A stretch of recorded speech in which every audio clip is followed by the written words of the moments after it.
Self-inquiry is much more than simply asking, who am I? And that is roughly analogous to your own life, to all the experiences that you've had in your life. Every one, good and bad, has its own beauty and its own integrity, and is valuable in itself. But how do I put all that stuff together, all those things that have happened to me, all of that, everything that I know, how do I put it all in such a place that I don't have to think about it anymore, that it's all beautiful? See? Well, Vedanta does that for you. It's like a paint by numbers sort of thing, you know. It's all there. You put this one here, and you put this one here, and you put that one there, and you stick this one here, and then you'll see, hey, your whole life is beautiful, meaningful. And this is the kind of template to fit all of your knowledge and experience into and lay it to rest. Because what we want is to be free of what? Of our lives.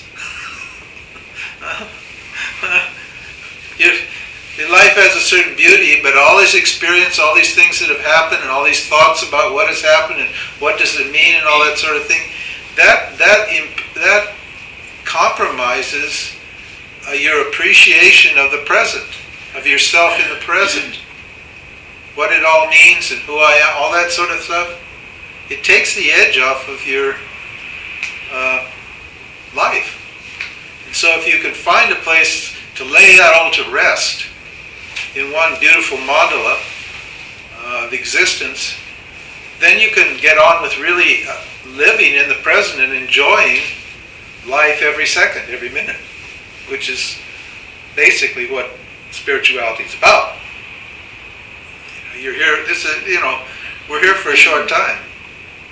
Life is short, and you don't want to be dragging all your problems and stuff with you to the grave. Death means change, time. Things move on.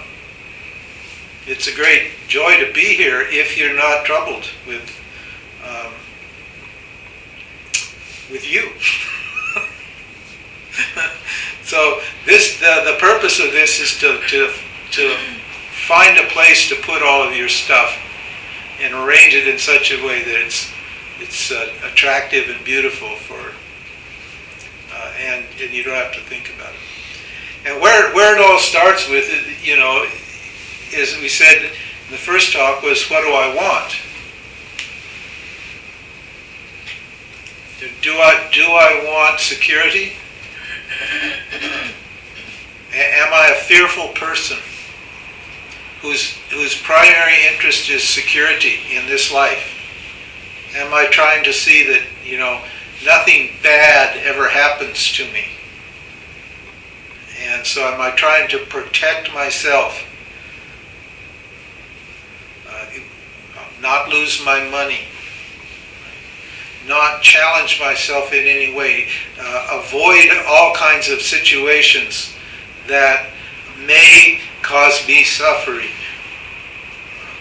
and try to build this little nest, this little cocoon with everything all protected and lots of layers protected. Insurance. Here, this culture is so obsessed with fear and security. It's awful. It's awful. The smart guys are the guys who sell the insurance, because they're the smart guys.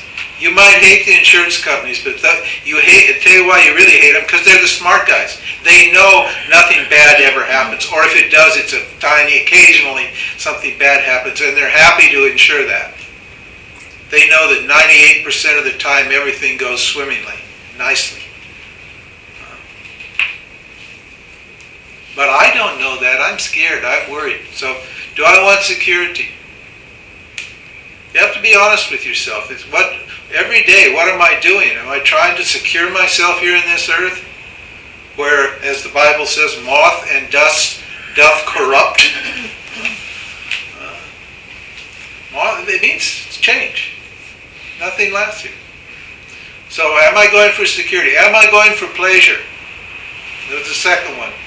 kama? Am I a pleasure seeker? That's the feel-good people. They don't care that much about security.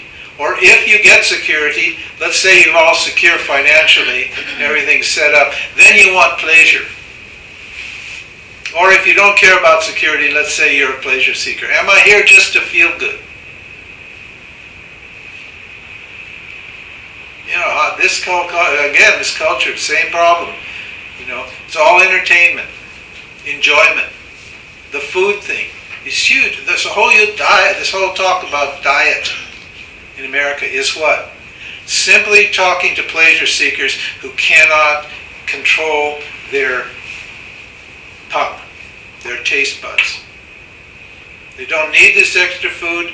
You go to Costco and they got these huge carts and they're just waddling through, pushing their Pringles and your Cokes, and once they've paid their $230 for their week's stuff, then they stop off for a Polish dog. You get a huge Polish dog and a great tall Coke, and as much as you want for $1.50. And they're just packed at the tables there at Costco. And I'm one of them. I was just going to ask you.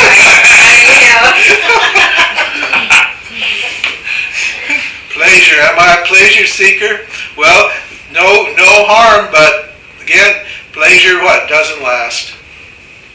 It turns to pain. So this is just a fact, in a dualistic, in this dream of Maya, any pleasure is going to end up with pain. Any pain is going to end up with a pleasure. There's no relief in that pursuit. The third one is a virtue. Dharma, they call it. Am I trying just to be a good person? I just want to be pure and holy. I want to go to heaven. I want to sit on these are the heaven people. I want to sit on the right hand of God the Father after I've done all my good works here and talk with the Lord, and He'll let me stay as an angel in heaven. So I must be very good here, very virtuous, do everything right. Don't cut any corners. It would be really, really bad for me to cut corners. I couldn't sleep at night if I, didn't stop at the stoplight on the corner. These are the virtue people. Their whole idea is to make themselves feel virtuous here. What's the problem with virtue? It's the same problem with pleasure and pain. It's the same problem with security. There's no ultimate security in it. Because you're always fighting against that part of yourself, that mind that's telling you you're not good enough. You're not pure enough. You're not holy enough. You're not smart enough. I'm not blah, blah, blah. You fill in the X. You fill in the blank. There's always that little voice inside that no matter how good you are, no matter how compassionate, no matter how many quarters you give to the guy standing at the stop sign on the street, corners, you still don't feel you've done enough. And it's based on another fallacy, that there's something wrong with you as you are. You've misunderstood who you are. You've taken yourself to be incomplete, morally incomplete, and you're striving for virtue. You're striving to be good. You've got a whole class of people who are good, not because they know what goodness is, it's because they're afraid of being bad. And their virtue is just a shallow virtue. They have never tested themselves or broken the rules enough to understand why it's important to be good. Follow Dharma. These are Dharmis. People who are trying to live with, there's nothing wrong with it, but it's not freedom. Okay. And the fourth category is freedom. When I've seen that all of these other pursuits are lacking, then I want to be free. What? Of what? I want to be free of the desire for security, the craving for pleasure, and the need to be virtuous. So a spiritual person should have worked through those three issues in their own mind. And they should be clear that what they want is what? Freedom. That is where Vedanta starts.